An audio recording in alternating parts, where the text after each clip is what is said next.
Hello there. In sad news for the diminishing pro-EU lobby, a recent poll shows that more people now want to stay outside of the European Union than want to rejoin the bloc.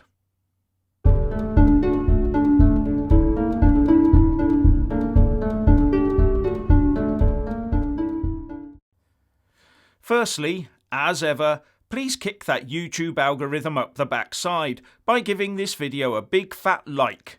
And I'm always uploading new content, so please do check my YouTube channel daily.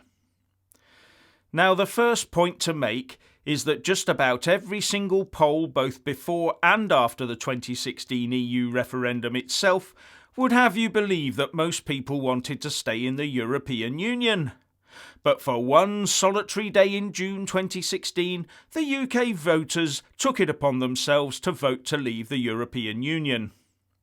And before anyone says it was all down to illegal overspending on the election by leavers using dodgy money from dark sources, I would just point out that the former US presidential candidate and media mogul Michael Bloomberg spent absolutely obscene amounts of money, hundreds of millions of dollars, on his 2020 US presidential campaign, including all manner of advertising, including social media.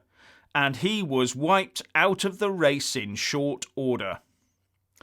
Anyway, this latest poll by BMG for The Independent shows that 54% of those asked believed we should remain outside the European Union, and that 46% think we should rejoin it. And the Indie said, while the poll suggests some Remainers have become reconciled to Brexit, there was little sign that the UK's departure from the EU on the 31st of January had persuaded the majority to accept leaving. And here was me thinking that 54% was a majority. Or doesn't that apply to national independence? Or the Independent? But this latest poll is a definite swing when compared to another survey taken in mid-January favouring remaining in the EU by 52% to 48%.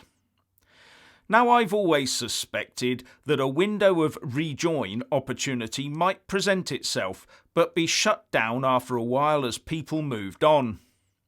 This latest poll makes it look like the window of opportunity never existed at all, except in the minds of the pro-EU lobby.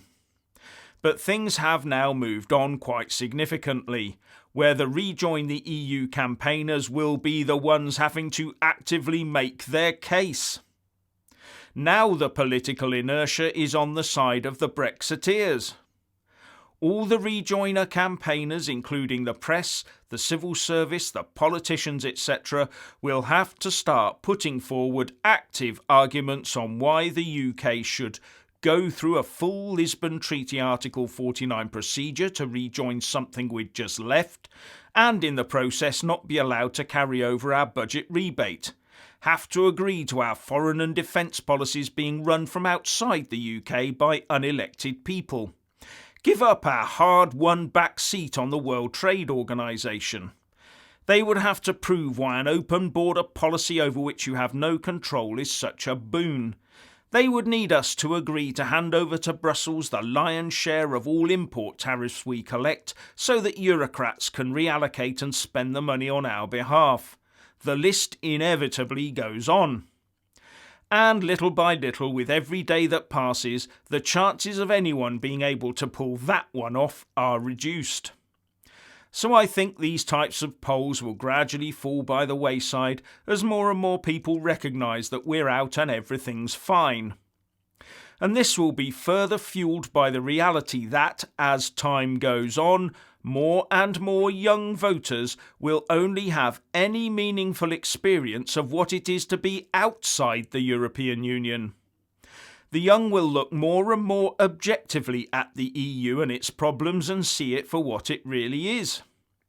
In fact, after a decade or so, it will be those older voters who hang on to their pro-EU tendencies that find themselves railing against the callow youth and reverse their arguments about 16 and 17-year-olds voting. It will be the future pale, stale and male that will be seen as the regressive types harking back to those non-existent halcyon days of EU empire. But there is in fact one person, and probably one person only, on Earth who could pull off such a monumental national volte-face and get us back in the European Union. Only one person in the UK has what it takes to push what some see as a politically lost cause and fight it through over decades to final victory. But it won't come as any comfort at all to rejoiners when I say that one person is Nigel Farage. And he, of course, is on the Brexit side. And the rejoiners have no one of a tenth of that calibre and commitment. Rejoin is a lost cause from the outset. Anyway, if you want to hear more from me, please don't forget to subscribe and also press that little bell or you won't get any notifications. And if you want to see more of me, buy a mug with my mug on it.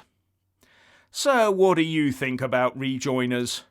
Please share and comment, and thank you for watching. Please do like and share this video, and also subscribe to my channel. And when subscribing, please do remember to press on the little bell next to the subscribe button. That way you'll get an alert every single time I put up a new video. And thank you very much for watching.